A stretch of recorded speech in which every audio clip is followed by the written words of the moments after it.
নমস্কার বন্ধুরা, কেমন আছেন সবাই? আশা করি ভালো আছেন, সুস্থ আছেন। আমি সোমা ভিলেজ লাইফস্টাইলের আবারও একটা নতুন ব্লগে আপনাদের সবাইকে স্বাগত। আর এখন বাজে সকাল 5:30।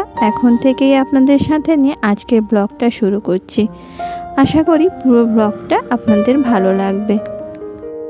সকালে ঘুম থেকে উঠে এই যে ঝাড় দিতে চলে এসেছি। বাসি ঝাড় দেব, আগে ছাদের উপরটা ঝাড় দিয়ে দিই, তারপর নিচেরটা ঝাড় দেব। তো ছাদটা ঝাড় দেওয়া আমার হয়ে গেছে, এবার নিচেরটা গিয়ে ঝাড় দিয়ে দিই।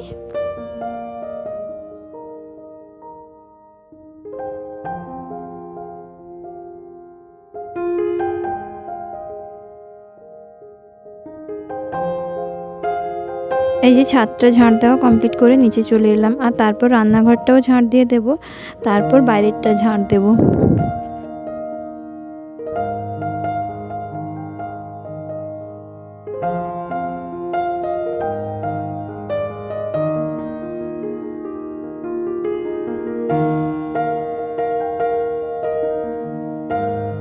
পুরো ঘরটা ঝাড় দেওয়া কমপ্লিট। এবার চলে এসেছি নিচে বাইরেরটা ঝাড় দেবো বলে।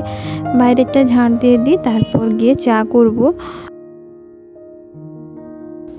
আর এই যে বাইরেরটা ঝাড় দিয়ে দিলাম, বাইরেটা ঝাড় দিয়ে এবার চাটা করে চলে এসেছি। ঘরটা মুছো বলে চা করে শ্বশুরমশাইকে খেতে দিয়ে দিচ্ছি। আর শাশুড়ি মা বাড়িতে নেই, উনি গেছেন বাপের বাড়ি। তো আমরা মামা শ্বশুরের বাড়িতে যে গেছিলাম, তো আমরা আসার পরে উনিও গেছেন।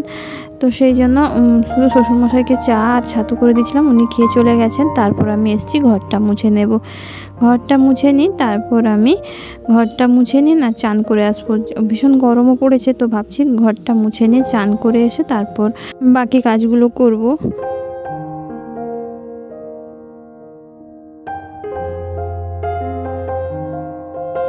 আর কথা বলতে বলতে ঘরটা মোছা প্রায় কমপ্লিট হয়ে গেছে। ঘরটা মুছে নিয়ে চলে এসেছি। আর কালকে রাত্রে না একটু শরবত ফেলেছিলাম, তো ওইটা দুজনকে করে দেব, ওর বাবা আর ওর ছেলেকে। তো আর শ্বশুরমশাই যেহেতু শরবত খান না, তাই ওনাকে শরবত দিইনি, কারণ ওনার যেহেতু সুগার আছে তার জন্য উনি মিষ্টি জিনিসটা খান না। তো মৌরি আর মেথি যখন জলে ফেলা হয় তখন উনি খান। তো শরবত করে বাবা তার বাপ ছেলেকে দিয়ে এসেছি। তারপর চান করে চলে এসেছি। চান করে এসে এই যে মন্দিরটা ধুয়ে দিলাম, মন্দিরটা ধুয়ে দেবো আর মনসা তলাটা ধুয়ে দেবো। মনসা গাছ যেখানে লাগানো আছে তো ওটা ধুয়ে দিয়ে তারপর ফুল তুলতে যাব। আর ফুল তুলে এসে পুজো করব। আর সকাল সকাল চান করে যদি পুজোটা করে দিই না, তাহলে মনে হয় অনেকটা কাজ হালকা হয়ে গেছে। তারপর ঘর দোরগুলো গোছানো হবে, বাকি কাজগুলো হবে। আর এই যে ফুলটা তুলতে চলে এসেছি। আর এই আমাদের জবা ফুল গাছটা না এত ফুল হয় যে আমাদের মানে আমরা পুজো করি, আর আমাদের এখানে 2-3 জনের বাড়ি, 2-3 জন পাশাপাশি আছে, তো ওরাও এখান থেকে ফুল নিয়ে পুজো করে। অনেকটা ফুল হয় এখানে। তবে গাছটা না কেমন একটা মানে হয়ে গেছে পোকা লেগে। তো এবার ডালাগুলোকে কেটে দিতে হবে। আর বৃষ্টির জল যখন পাবে না, তখন নতুন ডালা উঠলে মানে যখন নতুন ডালা হবে তখন দেখবেন ফুলগুলো আবার ভালো হয়ে ফুটছে। তো এখন ফুলগুলো যেহেতু পোকা লেগে গেছে গাছটাতে, এই জন্য ফুলগুলো না কেমন একটা কুঁকড়ে গেছে। মন্দিরটা ধুয়ে ফুল তুলে নিয়ে চলে এসেছি। আর তুলসী তলায় জলটাও দিয়ে দিলাম, মনসা তলায় জলটা দিয়ে দিলাম।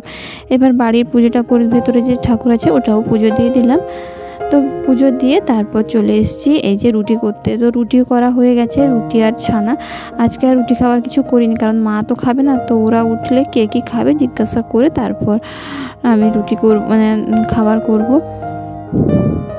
আর রুটিটা করে দিয়ে এসেছিলাম, আমি গেছিলাম দিতে। তো রুটিটা করে দিয়ে এসে তারপর বাড়ি আসতে আমার এক ভাই এসেছিলো, তো ওকে একটু ডিম ভাজা করে দিলাম। তো ডিমটা ভেজে নিয়ে দিয়ে ওকে একটু দেবো, আর একটু আমার ছেলের জন্য রেখে দেবো, ও পান্তা খাবে এলে। এই যে এসেছিলো, এ হচ্ছে আমার মাসতুতো ভাই। তো ও কয়েকটা প্রোডাক্ট নিতে এসেছিলো, যেহেতু আমি নেটওয়ার্ক মার্কেটিংয়ে কাজ করি, তো সেই জন্য ওরও কয়েকটা প্রোডাক্টের দরকার ছিল আমার মামার বাড়িতে। তো ওই কয়েকটা প্রোডাক্ট নিতে এসেছিলো, ওকে দিয়ে দিলাম। তো যাওয়ার পর তারপর আমি চলে এসেছি এই যে ঘরটা গুছাবো বলে। আর ঘরটা গুছিয়ে নেব। প্রথমে আমি এই র্যাকটাকে গুছিয়ে নিলাম। আর র্যাকের নিচে না বইগুলো এলোমেলো হয়ে পড়ে আছে, তো ওইটা না গোছানোর টাইমই হচ্ছে না কয়েকদিন। আজকেও টাইম হবে না, একদিন পরে একদিন ভালো করে গুছিয়ে দেব। র্যাকটার উপরটা গুছিয়ে নিয়েছি আর এই যে বিছানাটা গুছিয়ে নিলাম। বিছানাটা গুছিয়ে নিয়ে তারপর ভাবছি আলনাটা একটু গুছিয়ে নেব। আলনাটা কেমন এলোমেলো হয়ে পড়ে আছে দেখুন। ঘরের মধ্যে যদি এগুলো গোছানো না থাকে না, ঘরটা কেমন একটা লাগে না দেখতে। তো আলনাটা গুছিয়ে নিয়ে তারপর আমি মোটামুটি একটু গুছিয়ে নিয়ে তারপর যাব অন্যান্য কাজ করে। আর আজকে ছেলে একটু বিরিয়ানি খাবে বলছিল, কারণ আমরা যখন মেলা গেছিলাম তো ও বলেছিল বিরিয়ানি খাবে, আর ওকে আমি বিরিয়ানি খাওয়াইনি, কারণ ওর নামে যেহেতু পুজো দেবো তাই ওকে নিরামিষ খাইয়েছি। আর তারপরের দিন আমরা চলে এসেছি, সেই জন্য ও বিরিয়ানি খেতে পারেনি। তার জন্য আজকে ও বলছিল যে একটু বিরিয়ানি করে দিতে, তো তাই ওর জন্য একটু বিরিয়ানি করব। আর আলনাটা জামা কাপড়গুলো মানে আমার হাজব্যান্ডের জামা কাপড়গুলো ওদিকে সরিয়ে রেখে দিলাম এক সাইডের দিকে। আর এই যে বক্সটার মধ্যে আমি ছেলের জামা কাপড়গুলো রাখি, তো ওগুলোকে ভালো করে ভাঁজ করে ছোটো ছোটো করে গুছিয়ে নিলাম।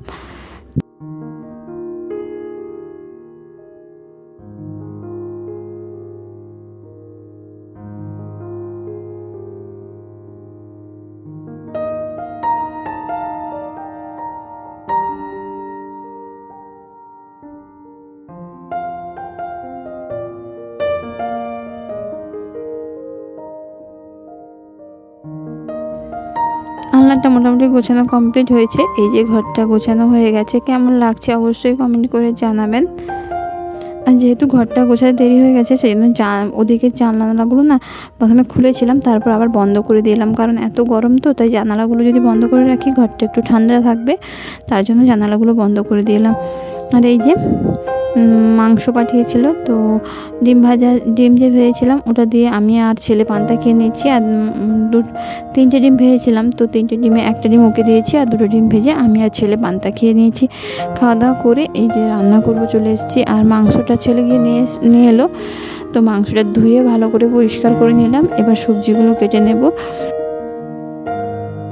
সবজিগুলো কাটার আগে না ভাবলাম যে চালটা ভিজিয়ে দিই, ততক্ষণে চালটা ভিজে যাবে, ততক্ষণে সবজি কাটবো। তো চালটা ভিজিয়ে দিলাম। এখানে প্রায় আমি 500-600 মতো চাল নিয়েছি, আর 700 মতো মাংস ছিল। তো চালটাকে ভালো করে ধুয়ে এনে ভিজিয়ে রেখে দেবো। আর চালটা ভিজিয়ে রেখে দিয়েছি। তারপরে এই যে সবজিগুলো কেটে নেব। সবজি বলতে বিরিয়ানিতে যে আলু পড়বে, আলু, আদা, রসুন আর পেঁয়াজ, এই কটা জিনিসই কাটা হবে, তো ওগুলো কেটে নিলাম। আর এই বিরিয়ানি বানানোটা না আমি আমার বাবার কাছ থেকে শিখেছি, বাবার আর ভাইয়ের কাছ থেকে। আমার বাবার ভাই বিরিয়ানি বানায়, তো ওদের দেখেই শেখা, মানে ভাই একটু দেখিয়ে দিয়েছিল, তো ওখান থেকে দেখে শেখা। আর বিরিয়ানিটা না আমি একটু লাইট করি, মানে খুব রিচ করি না, কারণ একে তো গরম, তার উপরে মানে আমার একটু লাইট বিরিয়ানি খেতে ভালো লাগে, বেশি স্পাইসি বিরিয়ানি খেতে ভালো লাগে না। তো তার জন্য আমি আমার মতো করেই বিরিয়ানিটা করি। ভাই দেখিয়ে দিয়েছিল, বাকিটা আমি আমার নিজের মতো করেই করি। তো মাংস ধুয়ে নিয়ে এসেছিলাম, ওটা ম্যারিনেট করে নেব। তার জন্য এখানে আমি টক দই দিলাম, আদা রসুনের পেস্ট দিলাম, আর তারপর দিলাম এখানে গোলমরিচের গুঁড়ো দিয়েছি, হলুদ গুঁড়ো, লঙ্কার গুঁড়ো, তারপর গরম মশলার গুঁড়ো আর বিরিয়ানি মশলা। তো এটা সানরাইসের বিরিয়ানি মশলা, আর অবশ্যই লবণটা দিয়ে ভালো করে মাখিয়ে নিলাম। মাখিয়ে নিয়ে তারপর রেখে দেবো এটাকে। আর এদিকে আমার সবজিগুলোও কাটা হয়ে গেছে। তো এবার সবজিগুলো যেহেতু কাটা হয়ে গেছে, এই জন্য আমি গ্যাসে, আর রান্নাটা গ্যাসেই করব আজকে, তো ওই জন্য কড়াইটা বসিয়ে দিলাম। আর কড়াইটা বসিয়ে তেল দিয়ে দিলাম, তেল দিয়ে তারপর একটুখানি ঘি দিলাম। ঘি দিয়ে আমি এবার বেরেস্তাটা ভেজে নেব। তো বেরেস্তাটা ভেজে নিয়ে তারপর আলুটা ভাজবো। আর ওদিকে মাংসটা ম্যারিনেট করা আছে, তো এগুলো করতে করতে না প্রায় আধ ঘন্টা মতো হয়ে যাবে। তো ততক্ষণে মাংসটা ম্যারিনেট করা আছে, তো ততক্ষণে ভালোই হবে। আর এদিকে আমি জলটা গরম বসিয়েছি ভাত করব বলে।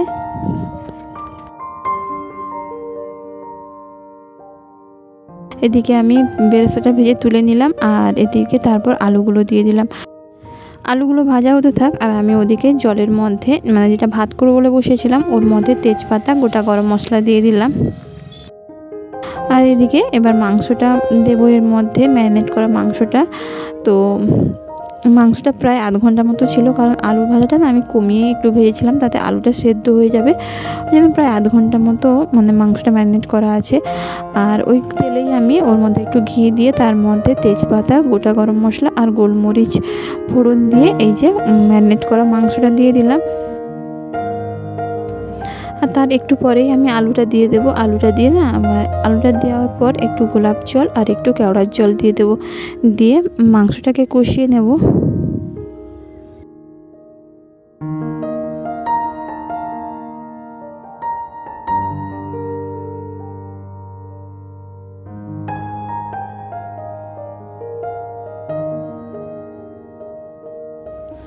এই যে মাংসটা কষানো হয়ে গেছে, আর একটু টেস্ট করেছিলাম, এটা একটু আমাকে নুন কম লাগলো, তার জন্য আমি আবার একটু লবণ দিয়ে দিয়েছি। এবার কষানো হয়ে গেলে এর মধ্যে আমি জল দিয়ে দেব। জলটা এমন দেব যাতে মানে জলটার পরিমাণ যাতে 4 থেকে 5 হাতা থাকে। তো মানে মাংসটা কষানোর পর জলটার পরিমাণ 4 থেকে 5 হাতা থাকে, ওরকমভাবে রেখেই নামাতে হবে দেখে। আর এদিকে আমি জলটা যে গরম হয়েছিল ওটা চাল দিয়ে দিলাম, আর ভাতটা নামিয়ে নিয়েছি। ভাতটা কিন্তু 80% হবে, পুরোপুরি মানে একদম সেদ্ধ করা যাবে না, 80%-এর মতো সেদ্ধ করতে হবে। আর এদিকে মাংসটাও কষানো হয়ে গেছে। এই দেখুন 4 থেকে 5 হাতা কিন্তু আমার গ্রেভিটা আছে। আর মাংসগুলোকে আলাদা করে দিলাম আর গ্রেভিটা আলাদা করে দিলাম। আর এই হাঁড়িতেই, ভাতের হাঁড়িতেই বসাবো। হাঁড়িটা না একটু মানে কি বলবো, একটু মেলানো হলে তাতে ভালো হয়। তো আমার কাছে এই হাঁড়িটা ছিল, এতেই বসাবো। প্রথমে আমি গ্রেভিটা দিয়ে দিলাম, ওই 4 হাতা মতো গ্রেভি দিয়েছি, আর 1 হাতা মতো আছে। আর এই ভাতের ওপর তারপর গ্রেভির উপর ভাতটা দিয়ে তারপর একে একে মাংস, আলু দিয়ে তারপরে বেরেস্তা, বিরিয়ানি মশলা দিয়ে তারপর আবার ভাত দিয়ে যেরকমভাবে বিরিয়ানি মানে যেভাবে লেয়ারটা করা হয় তো ওইভাবে করে নিলাম।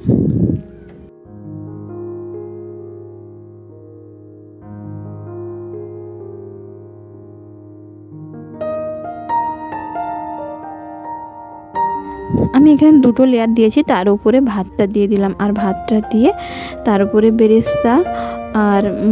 বেরেস্তা দিলাম, আর বিরিয়ানি মশলা দিলাম, আর ঘি দেব, আর একটু দুধের মধ্যে গোলাপ জল 3 চামচ গোলাপ জল দিয়েছি, আর 3 চামচ কেওড়ার জল দিয়েছি, আর একটু আতর দিয়েছি। আতরটা স্কিপ হয়ে গেছে, মানে আতরটার ভিডিও হয়নি, তো আতরটাও দিয়েছিলাম দুধের মধ্যে। তো আতর দিয়ে ভালো করে দিয়ে দিলাম এর মধ্যে অবশ্যই জাফরান দিতে পারেন। আমার কাছে যেহেতু জাফরান ছিল না, তাই আমি দুধটা দিয়েছি শুধুমাত্র। মানে জাফরানটা দিলে কালারটা ভালো হয়। তো আমি এখানে কোনো রকম কালার ছাড়াই বিরিয়ানিটা করছি। আর উপরে শেষে একটু ঘি ছড়িয়ে দিলাম। ঘি ছড়িয়ে দিয়ে এবার আমি এই যে একটা আটা মাখিয়েছিলাম, তো আটাটাকে আমি এইভাবে দিয়ে ভালো করে মুখটা সিল করে দেব। তারপর একটা তাওয়ার উপর আমি 20 মিনিটের মতো বসিয়ে দেব। তো 20 মিনিট পর তাওয়া থেকে তুলে নিয়েছি, আর আমার বিরিয়ানিটা রেডি। এবার খেতে দেব। ওদিকে আমি দইয়ের রায়তাটাও করে নিয়েছি। আর আজকের ভিডিওটা এ পর্যন্ত। সবাই ভালো থাকবেন, সুস্থ থাকবেন, আর কেমন লাগলো অবশ্যই ভিডিওটা জানাবেন। আর আমরা এই যে বিরিয়ানিগুলো নিয়ে নিচ্ছি খাবো বলে 3 জন। আর শ্বশুরমশাই দেরি আছে, উনি এলে পরে খাবেন। তো ভালো লাগলে অবশ্যই সাবস্ক্রাইব করে দেবেন এবং একটা ভিডিওতে লাইক দিয়ে দেবেন।